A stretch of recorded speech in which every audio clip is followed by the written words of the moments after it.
안녕하세요. 크리스찬의 톡톡한 책 읽기. 오늘 책은요, 화면에서 보시는 것처럼 쉬운 교리라고 하는 책입니다. 우리 신학자나 신학을 하는 분들을 위한 책이 아니고요. 일반 성도들을 위해서 정말 쉽게 조직신학의 7가지 분야를 잘 풀어서 써놓은 책이더라고요.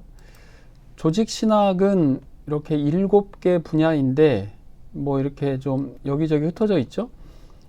그런데 이 내용을 아주 논리적으로 질서 있게 잘 설명을 해주고 있어요. 조직신학 서론이 1장인데 먼저 바른 신학을 강조하고 있어요. 고장나지 않은 정확한 나침판을 우리가 성경을 기반으로 해서 진리의 체계가 우리 안에 잘 갖춰져 있어야 된다라고 이제 비유로 설명하고 있거든요. 우리가 사막에서 오아시스를 찾는데 1km만 북쪽으로 가면 오아시스를 만날 수 있다라고 하는 정보를 가지고 있지만 북쪽이 정확하게 어딘지 모른다면 가면 갈수록 잘못 가는 거잖아요. 그러니까 나침반이 가장 정확하게 역할을 해주는 것처럼 우리 신앙생활에 이 바른 신학 정말 중요하다. 그래서 이 조직 신학을 통해서 우리 하나님에 대한 지식을 체계적이고 질서 있게 정리를 해보자 라고 하는 차원에서 우리 성도들에게 지금 이 책을 소개를 하고 있어요. 요 조직신학은 7가지 분야인데 저자는 이것을 논리적으로 잘 순서를 설명해 주고 있어요. 신학의 출발은 성경이죠. 그리고 성경을 보다 보면 하나님에 대한 지식을 알게 되죠. 그 속성과 또 삼위일체 되신 하나님 등을 알 수 있습니다. 그리고 인간이 어떠한 존재인지를 알아요. 인간이 하나님께 어떻게 창조되었고 또 본성은 어떻고 타락했을 때 우리가 어떤 상태인가, 이것을 이제 알 수가 있죠. 죄인을 구원하실 예수님이 당연히 이어서 이제 전개가 되겠죠. 그걸 기독론이라고 하고요. 우리가 그리스도를 통해서 어떻게 구원받는지 그 구원의 순서에 대해서 잘 설명해 놓은 게 구원론입니다. 그리고 구원받은 사람들이 공동체에 대해서 이야기하는 게 교회론이고요. 예수 그리스도께서 재림하시고 우리가 부활하고 마지막 심판을 받고 새로운 시작이 되는 것을 종말론에서 다루고 있죠. 순서가 나오는 거죠.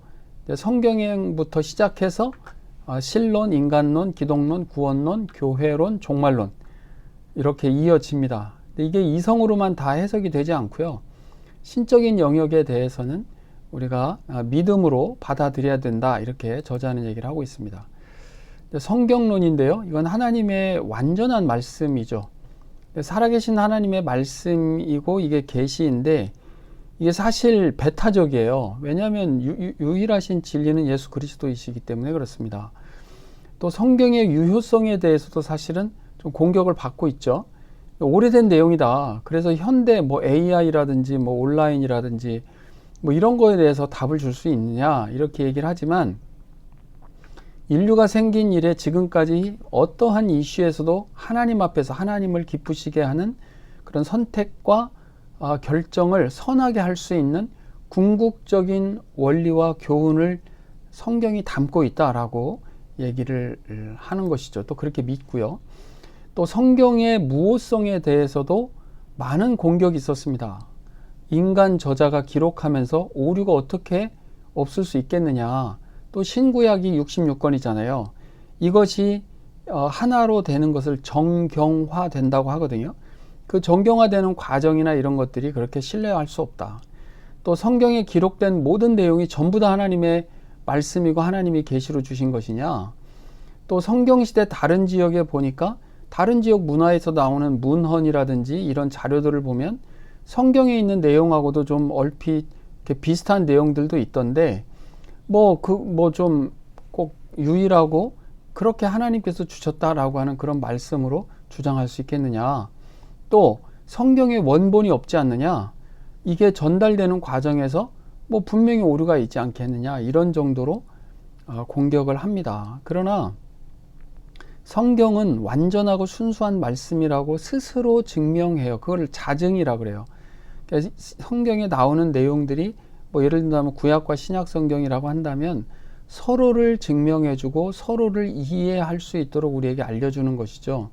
우리는 믿음으로 성경의 무호성에 대해서 확증을 갖고 우리는 신앙생활을 하면 될 것 같아요. 또 꿈이나 환상 같은 추가적인 계시가 있지 않느냐라고 얘기하지만 이미 지금 우리에게 주어진 성경으로 충분하다. 그래서 성경은 완전하면서 최고의 권위를 가지고 있고 구원에 관한 지식의 충분성을 가지고 있으면서 오류가 없는 하나님의 말씀이다라고 우리는 분명하게 믿고 따를 것입니다. 이제 신론인데요. 하나님의 속성을 먼저 얘기해요. 무한성, 초월성, 통일성, 계획성, 자유함이죠. 인간에게는 종교성이 있어서 이러한 하나님을 우리가 알 수 있도록 지음 받았다라고 분명하게 성경도 이야기합니다. 그래서 우리가 하나님을 본성적으로 하나님이 계신다라고 하는 것을 인식할 수밖에 없어요. 로마서 1장 19절에 보면 하나님을 알만한 것이 그들 속에 보임이라 하나님께서 이를 그들에게 보이셨느니라. 그런데 인간은 진정한 하나님을 따르는 것이 아니라 자기들이 따르고 싶은 각자의 신을 뭐 돈이라든지 명예라든지 여러 가지를 따르려고 하는 것이 인간의 문제점이겠죠.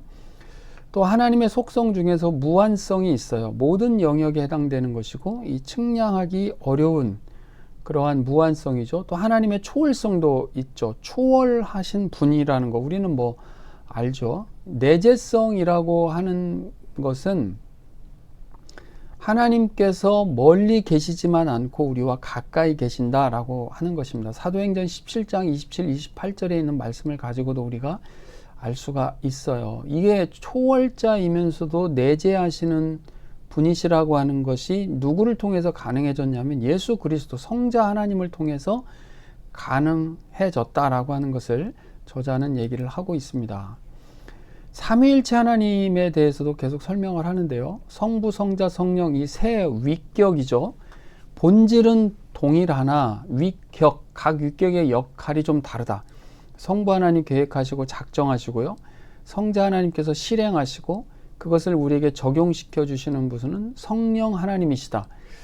하나님의 통일성과 다양성을 인간 이성으로 다 이해하기가 정말 어려운 아주 신비로운 조화라고 우리가 볼 수가 있는데 저자는 뭐 물론 좀 부족하긴 하지만 인간의 몸에 있는 기관을 가지고 이렇게 비유로 설명을 하긴 하더라고요. 그러나 삼위일체 하나님을 우리가 설명해내기는 현실적으로는 불가능합니다. 그래서 신비로운 것은 신비롭게 우리가 받아들이는 것이 오히려 더 지혜로울 거예요. 인간의 몸이 각자의 역할과 기능이 다 다르지만 한 몸을 이룬다라고 표현은 하고 있기는 해요. 그렇지만 우리가 이 삼위일체 하나님을 어떠한 것에 빗대어서 설명하기는 거의 어렵다. 이것을 양태론을 주장한 사람들 한 하나님이 세 역할을 한 거 아니냐 아니면 한 신이 아니라 세 신 아니냐라고 하는 이단들도 나왔다라고 하는 거 우리가 좀 경계할 필요가 있어요. 또 하나님께서 불변하는 계획과 작정으로 우주를 다스리시는데 모든 일을 하나님의 뜻대로 하신다. 이렇게 우리는 성경을 통해서 잘 알고 있죠. 그런데 생각과 계획을 수시로 바꾼다라고 하는 열린 유신론이라고 하는 이론도 또 있으니까요. 이런 것도 좀 우리가 경계할 필요가 있을 것 같아요. 하나님께서는 작정하시고 계획하신 대로 하시는 거지 목적함도 없이 계획도 없이 그냥 이렇게 했다 저렇게 했다 하시는 그런 분이 절대 아니시다. 또 하나님의 절대 주권과 인간의 자유의지에 대한 신적인 조화에 대해서도 설명을 해요. 여러분 하나님께서 절대 주권으로 다스리시는데 인간에게는 자유의지를 주셨잖아요. 우리가 어떤 것을 선택하고 우리가 의지적으로 결정하고 나가지만 그게 하나님의 절대 주권 가운데서 이루어져 간다라고 하는 것은 너무 신비로운 조화죠. 그러나 이것은 신인 간의 협력입니다. 하나님이 1차 원인이 되시고요. 우리가 2차 원인이 된다라고 하는 것 우리가 기억할 필요가 있을 것 같아요. 그렇지만 이것을 끝까지 인정하지 않았던 논쟁들이 있었는데 아우구스티누스라고 하는 우리가 어거스틴이라고도 하죠. 아주 유명한 신학자죠. 이분하고 펠라기우스라고 하는 이런 인간 중심의 신학을 하는 사람의 그 논쟁, 그리고 종교개혁 시대에는 칼뱅주의와 아르미니우스주의자들 간의 논쟁이 이런 논쟁인 거예요. 사람이 잘해서 구원을 받는 거지 어떻게 하나님께서 절대주권으로 가는 거냐, 자유의지로 우리가 하는 것이다 라고 주장하는 것들에 대해서는 우리가 굉장히 조심해야 될 일인 거죠. 자, 이어서 인간론으로 이어지는데요. 인간은 정말 특별한 존재다. 다른 것은 다 말씀으로 만들었잖아요. 뭐 내라, 있으라 해서 창조가 됐는데 사람은 어떻게 했어요? 하나님께서 흙으로 직접 지으셨단 말이에요. 그리고 숨을 우리에게 불어 넣어 주셨다고요. 생기라고도 하죠. 그래서 우리가 생령이 됐다. 우리에게 영혼이 창조된 거죠. 그 영혼은 영적인 하나님과 교제할 수 있는 창구가 되었다라고 하는 것도 우리는 기억해야 됩니다. 우리는 영적인 존재란 말이에요. 그리고 하나님께서 우리를 형상대로 창조하셨다라고 하는 것은 지정의, 우리 들어봤죠. 지성, 감정, 의지, 이렇게 전인적인 존재가 되도록 하나님께서 우리를 창조하셨고요. 지성을 통해서는 하나님을 알고 하나님의 계시, 하나님의 구속, 하나님의 섭리를 우리가 이해할 수 있도록 하셨다. 그게 지성이죠. 그런데 이게 죄로 훼손됐단 말이에요. 그런데 골로새서 3장 10절에 보면 우리가 지식에까지 새롭게 회복될 수 있는 가능성을 주신 거죠. 감정은요, 핵심이 사랑이란 말이에요. 하나님을 사랑하는 거죠. 우리가 정말 지고지순한 하나님의 사랑을 우리가 알고 그 사랑에 대해서 반응하면서 하나님을 사랑하는 것인데 이것도 죄를 지으면서 훼손됐단 말이에요. 그런데 갈라디아서 5장 22, 23절에 보면 성령의 열매를 통해서 우리가 사랑으로 회복되어 가는 것을 우리는 다시 성경을 통해서 알 수 있게 됩니다. 자, 의지라고 하는 부분도 있어요. 의지는 뭐예요? 본성이 시키는 대로 하지 않도록 우리가 무엇이 올바른지를 우리가 의지를 가지고 따르도록 하는 게 의지잖아요. 자유롭게 선택을 해서 하나님을 따르도록 하셨단 말이에요. 그런데 어떻게 됐어요? 죄라고 하는 게 뭐예요? 하나님을 거부하는 거잖아요.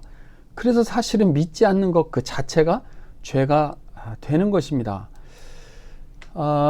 이 죄와 인간의 타락은요, 첫사람 아담을 통해서 왔죠. 창세기 3장에 우리가 잘 아는 것처럼 아담이 범죄를 해서 죄가 세상에 들어왔고 로마서 5장 12절에 따르면 그 한 사람으로 인한 연대적 결과로 죄가 이 세상에 들어와서 사망이 들어왔고 모든 사람이 죄를 지을 수밖에 없는, 그래서 사망이 모든 사람들에게 이르게 되는 참 비극적이고 비참한 상황으로 왔단 말이에요. 어떤 사람은 행위적으로 나는 죄를 지은 게 없는데 라고 말하지만 죄라고 하는 것은 행위뿐만 아니라 마음에서부터 시작하는 거죠. 우리가 욕심은 죄를 낳고 죄의 삭은 사망이다. 죄의 결과는 사망이다 라고 야고보서 1장 15절 말씀을 통해서 우리가 잘 아는 것처럼 죄를 짓게 되면 공의로우신 하나님의 심판과 영원한 형벌을 받을 수밖에 없다.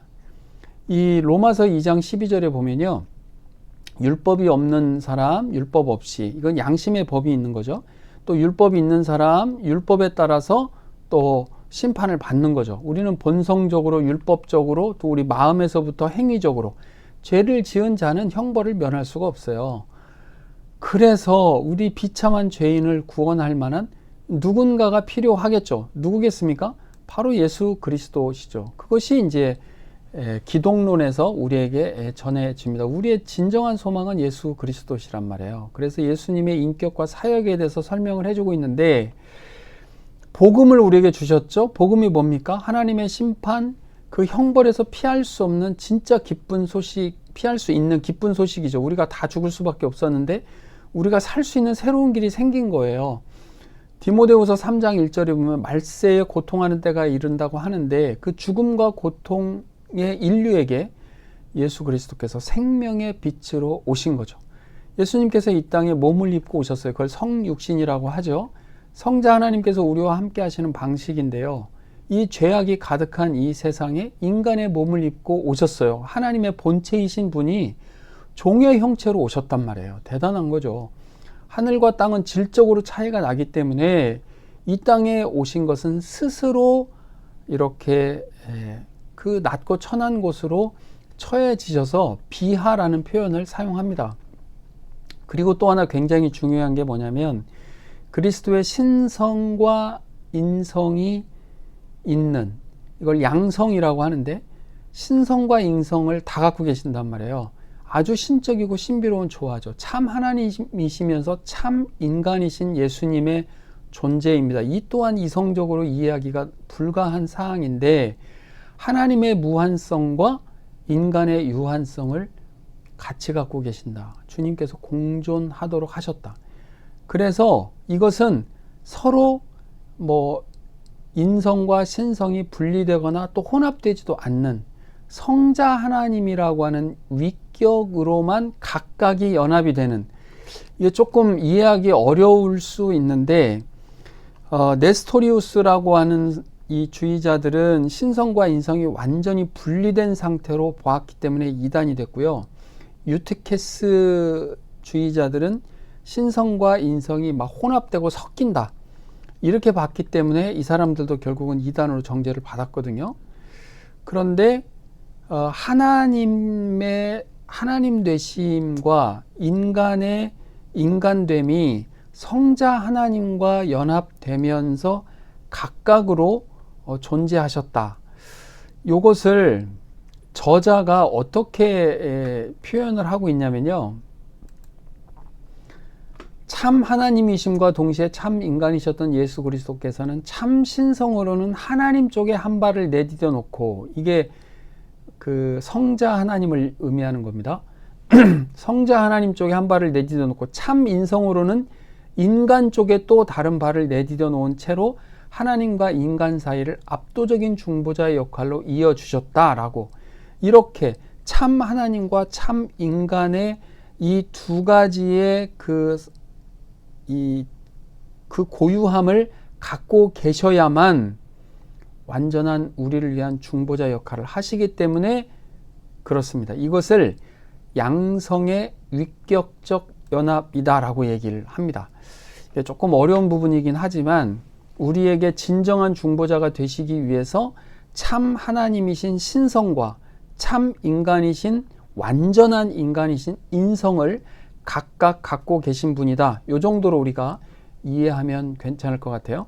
자, 그리스도의 삼중직에 대해서 이어지는데요. 하나님과 사람 사이에 어떻게 중보자 역할을 하시는 거냐? 선지자로서, 제사장으로서, 왕으로서 그렇게 중보자 역할을 하셨다. 그리고 또 그리스도께서 대속하셨다 라고 하는 부분이 이어집니다. 이것은 피조물을 대신해서 온갖 형벌과 속죄를 다 당하신 거죠. 여러분, 이사야 53장에 제가 몇 가지만 써봤는데요. 물론 저자가 기록을 해놓은 겁니다. 우리를 대신해서 멸시를 당하시고 버림을 당하셨죠. 우리를 대신해서 모든 고생과 고통을 겪으셨고요. 우리의 허물 때문에 창에 찔리셨고 우리의 죄악 때문에 상하셨어요. 우리 대신 징계를 당하셨고 우리 대신 채찍에 맞으셨습니다.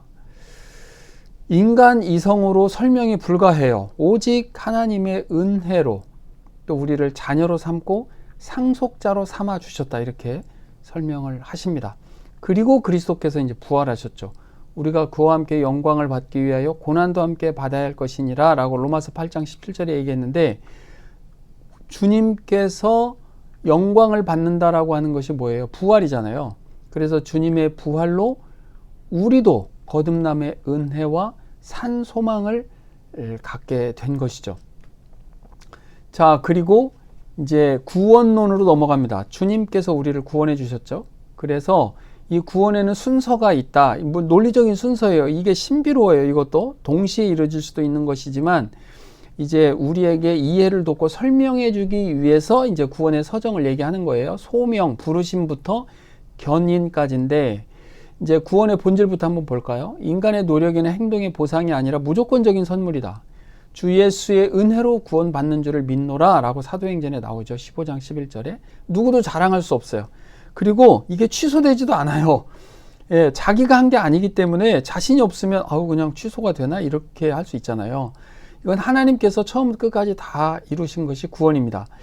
자, 무조건적이라는 의미가 있어요. 우리가 먼저 하나님을 사랑한 적이 없고, 우리가 먼저 하나님을 알지도 못했고, 우리가 먼저 하나님을 믿은 것도 아니고, 우리가 먼저 하나님께로 다가간 것도 아니고, 오직 하나님의 거룩하신 뜻에 따라서 이 구원이 이루어졌다 라고 하는 것을 이제 저자는 설명해 주고 있고, 또 성경도 그렇게 얘기하고 이게 사실입니다. 디모데후서 1장 9절에 보니까 오직 자기의 뜻과 영원 전부터 그리스도 예수 안에서 우리에게 주신 은혜대로 하심이라. 인간의 반응이 있겠죠. 우리가 그냥 가만히 있는 게 아니에요.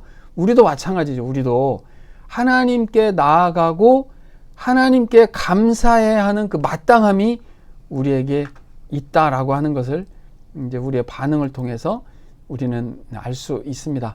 자, 이제 이 구원의 서정을 조금 볼까요? 첫 번째가 소명이에요. 부르심이에요. 죄인을 복음으로 부르셨어요. 베드로전서 2장에 보면 너희를 어두운 데서 불러내어 그의 기이한 빛에 들어가게 하셨다. 데살로니가 후서 2장 13절에 보면 진리를 믿어 구원을 받게 하심이니 이를 위하여 우리의 복음으로 너희를 부르사. 우리를 복음으로 부르셨어요. 그래서 믿는 자가 또 다른 사람을 부르는, 전파하는 거 중요하겠죠. 로마서 10장에 보면 전파하는 자가 없이 어찌 들으리요. 듣는 사람 입장에서는 부르심을 듣는 거잖아요. 낭떠러지로 떨어져 가고 있는 사람을 막 불러서 돌이켜 세워야 되는 그 부르심이 있단 말이죠.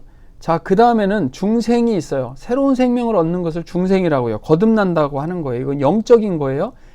육으로 난 것은 육이요 영으로 난 것은 영이니 내가 네게 거듭나게 하겠다는 말을 놀랍게 여기지 말라. 육의 일이 아니기 때문에요. 몸이 바로 바뀌는 게 아니에요. 이건 성령의 사역이기 때문에 영적으로 인식할 수 있어요. 이게 증거가 있는데 거듭남의 증거가 뭐냐면 불편함이 생겨요. 이게 에베소서 4장 22, 24절에 보면 너희는 유혹의 욕심을 따라 썩어져가는 구습을 따르는 옛사람을 벗어버리고 오직 너희의 심령이 새롭게 되어 하나님을 따라 의와 진리의 거룩함으로 지으심을 받은 새 사람을 입으라. 여러분, 우리가 거듭나게 되면 이 과거에 하던 습관들, 옛사람이 하던 습관들을 하게 되면 불편해진단 말이에요. 이게 참 역설적이게도 거듭남의 증거예요. 우리 안에 새로운 생명, 새 사람, 성령이 들어와 계시기 때문에 나타나는 자연스러운 반응이라고 볼 수가 있습니다. 자, 회심은요, 회개와 믿음의 합친말이에요. 회개할 때 돌이키는 거죠. 그리고 믿음할 때 마음해서 회심인데, 거듭날 때 이 두 가지 선물, 즉 회개하는 것도 하나님이 할 수 있게 하는 거잖아요. 정말 우리 안에 은혜가 임해졌을 때 하나님 앞에 회개한단 말이에요. 그리고 그렇게 할 수 있는 믿음이, 믿을 수 있는 믿음이 우리에게 들어지는 거죠. 자, 여러분, 사도행전 26장 17, 18절에 보면 어둠에서 빛으로 사탄의 권세에서 하나님께로 돌아오게 하고 라는 말이 있습니다. 정말 감사한 일이잖아요. 그 다음 단계가 칭의예요. 회심한 자를 하나님께서 의롭다고 하늘 법정에서 선언해 주시는 거예요. 재판장이 선언하면 끝나는 거예요. 하나님이 재판장이시기 때문에 그렇게 선언해 주셔서 확정성, 완결성이 이루어지는 거죠. 어느 누구도 우리를 고소하거나 반박할 수 없습니다. 자, 성화 단계는 이게 구별된 삶이거든요. 우리의 의무이자 임무이기도 해요. 은혜 받은 사람이 은혜 받은 사람답게 살아가게 되면 자연스럽게 거룩해지는 거죠. 성령께서 당연히 도와주시는 거예요. 그렇게 하시는 이유는 우리를 교회로 세우시려고 에베소서 5장 26, 27절에 잘 나와 있습니다. 거룩한 사람들의 모임이 교회이니까요. 마지막 견인은요, 이게 끌어당기는 게 아니라 굳건하다 할 때의 견자, 견고한 거 아시죠? 그 견자와 오래 참음의 인자예요. 그러니까 우리가 끝까지 구원받은 자로 살 수 있도록 굳건함과 오래 참음의 은혜를 성도들에게 하나님께서 주신단 말이에요. 그래서 어느 누구도 하나님의 사랑에서 끊을 수 없다. 그래서 구원은 사람이 아니라 하나님께서 끝까지 완성시켜 가신다라고 하는 우리를 위로하시는 이론이 이 성도의 견인이라고 하는 단계입니다. 자, 이제 교회론을 볼까요? 교회의 본질은 그리스도의 몸이죠. 또 교회의 머리는 그리스도시고요.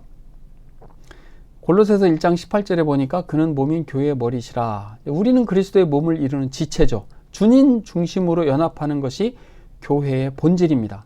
자, 이제 가시적인 교회 한계가 있어요. 이 땅에 있는 교회는 가시적인 교회예요. 근데 주의사항으로 저자는 어떻게 얘기하고 있냐면 교회 내에 불신자 있을 수 있다. 상처 있을 수 있기 때문에 조심해라, 주의해라. 또 거짓 선지자 경계해라 라고 얘기해요. 마태복음 7장에 보면 거짓 선지자들을 삼가라. 양의 옷을 입고 너희에게 나오나 속에는 노력하는 일이라. 노력한다는 게 뭐예요? 탐욕스럽게 속이고 빼앗고 상처를 입히는 행위잖아요. 그렇기 때문에 가시적인 교회에서는 이런 일이 있을 수 있다. 우리가 좀 조심해야 된다라고 얘기를 하고요. 교회의 속성에서 제일 중요한 게 뭐예요? 예배죠. 하나님 앞에 예배하는 존재로 우리는 창조되었다라고 얘기합니다. 이사야 43장 21절에 보면 이 백성은 내가 나를 위하여 지었다. 나를 찬송하게 하려 함이라 라고 했는데, 이 찬송이라고 하는 테힐라라고 하는 히브리어가 영광, 감사, 이렇게 올려드리는 거, 이런 것들이라고 얘기를 한다고요. 그래서 이 예배는 뭐 정해진 시간의 예배뿐만 아니라 삶의 예배를 모두 말하는 것이다 라고 저자는 얘기합니다. 또 중요한 게 말씀이란 말이에요. 말씀이 없으면 진정한 교회가 아니죠. 그래서 설교는 보이지 않는 말씀, 성례, 이제 세례와 성찬을 말하는데, 그것은 보이는 말씀으로 우리에게 이제 교회의 표지로서 우리에게 주신 것이다라고 하는 것을 설명을 해주고 있습니다. 또 하나 중요한 교회에서 하는 일이 교제죠. 그냥 뭐 친한 사람들끼리 만나는, 교회에서 만나는 것을 교제라고 하지 않고요. 하나님 중심으로 그 교제하는 성도들 안에 그리스도가 계실 때 진정한 교제가 된다고 볼 수 있습니다. 이제 마지막 종말론인데요. 그리스도께서 재림하시죠. 그런데 우리가 그 마지막 때 갈 때까지 어떤 신앙생활에 긴장감이 있어요. 그게 이미 그러나 아직 아닌이라는 그 전제가 있어야 돼요. 의롭다고 칭함을 받았고 거듭났는데도 죄와 접촉하는 상황이 되면 실망하거나 갈등하지 않고 믿음의 길을 여전히 걷게 하는 개념이란 말이에요. 이게 이미 우리가 구원을 받았지만 아직 이 땅에는 죄가 존재한단 말이에요. 그렇기 때문에 마지막 영화로운 상태가 갈 때까지 우리는 신앙생활에 긴장을 가지고 갈 수밖에 없다라고 하는 개념이고요. 자, 종말이 될 때는 그리스도께서 재림하시죠. 모든 것이 회복될 영광스러운 순간이에요. 그리고 이제 몸의 부활을 우리가 입게 되고요. 이 신자들의 몸의 부활을 입게 되면 하나님의 형상, 지정의, 모든 전인적 인간으로 회복되겠죠. 그리고 이제 최후 심판을 받게 돼요. 모든 인류, 신자 포함해서 다 예수님 앞에 서야 돼요. 불신자는 자기 행위대로 심판을 받게 되고 신자는 영생을 얻게 되는 과정입니다. 그리고 새 하늘, 새 땅, 사망, 애통함이 없는 참 사랑과 기쁨의 삶을 우리는 영원토록 살게 되겠죠. 네, 여기까지 크리스천의 톡톡한 책 읽기, 오늘 책 쉬운 교리였습니다. 감사합니다.